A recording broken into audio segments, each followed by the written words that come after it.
কিয়ামতের দিন বান্দার চেহারা দিয়া নূর প্রকাশ পাবে। হযরতে আম্মা জান আয়েশা রাদিয়াল্লাহু তাআলা আনহা বলেন, ইয়া রাসূলুল্লাহ, ইয়া হাবিবাল্লাহ, ময়দানে মাহশরে লক্ষ লক্ষ নবীর উম্মতেরা হবে। আপনার উম্মতদেরকে আপনি চিনবেন কিভাবে? আপনার উম্মতদেরকে চিনার জন্য নিদর্শন কি হবে, কি আলামত হবে? আপনার উম্মতদেরকে আপনি চিনবেন কিভাবে? আল্লাহ রাসূল সাল্লাল্লাহু আলাইহি সাল্লাম বলেন, ইয়াকুনু উম্মতি গুররাম মুহাজ্জিলিন, আমার উম্মত যারা হবে তাদের চেহারা দিয়ে নূর প্রকাশ পাবে। বলেন সুবহানাল্লাহ। মিন আসারিল উযু, যে সমস্ত অঙ্গগুলি ওযুর মধ্যে ব্যবহার করেছিল ওই অঙ্গ দিয়া কিয়ামতের দিন নূর প্রকাশ পাইতে থাকবে। বলেন সুবহানাল্লাহ। আল্লাহ রাব্বুল আলামিন কোরআনে বলেন, উজুহু ইয়াওমাইযিন নাযিরা ইলা রাব্বিহা নাযিরা ওয়া উজুহু ইয়াওমাইযিন বাসিরা। আল্লাহ রাব্বুল আলামিন কে ময়দানে মাহশরে বান্দারা দেখবে এবং বান্দার চেহারা দিয়া আল্লাহ রাব্বুল আলামিনের বিশেষ নূর প্রকাশ পাবে। ইয়াউমা তাবিয়াদ্দু উজুহু ওয়া তাসওয়াদ্দু উজুহ, ময়দানে মাহশরে যাদের চেহারা সাদা হবে, কারো চেহারা সাদা হবে, কারো চেহারা কালো হবে। ফাআম্মাল্লাযিনা আসওয়াদ্দাত উজুহুহুম, যাদের চেহারা কালো হবে, এবং ফাআম্মাল্লাযিনা বিয়াদ্দাত উজুহুহুম, যাদের চেহারা সাদা হবে, ফাফি রাহমাতিল্লাহ, তাদের উপর থাকবে আল্লাহ রাব্বুল আলামিনের রহমত। বলেন সুবহানাল্লাহ।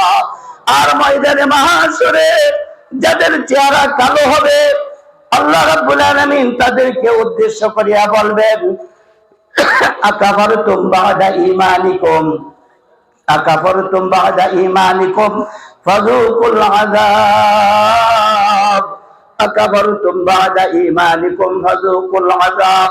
ও দুনিয়ার মানুষেরা, আমার সাথে আমার উপর ঈমান আনয়ন করার পরে তোমরা আমি আল্লাহর সাথে কুফরি করেছিলে, অতএব তোমরা আযাব আস্বাদন করো, আযাব গ্রহণ করো।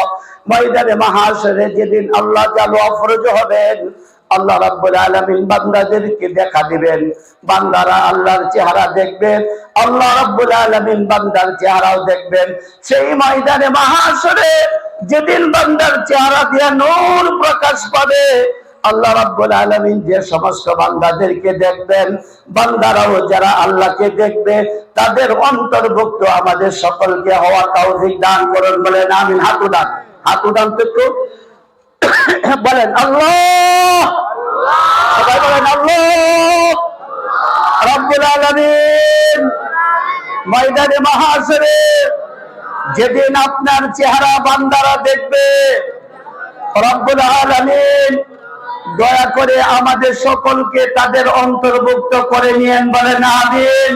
আল্লাহ ময়দানে মাহশরে যারা আপনার চেহারা দেখবে, আপনি যাদের চেহারা দেখবেন, রব্বুল আলামিন দয়া করে তাদের অন্তর্ভুক্ত আমাদের সকলকে করে নিয়েন। বলেন আমিন। আমরা ময়দানে মাহশরে আল্লাহর চেহারা দেখতে চাই, রাজি আছেন তো ইনশাআল্লাহ?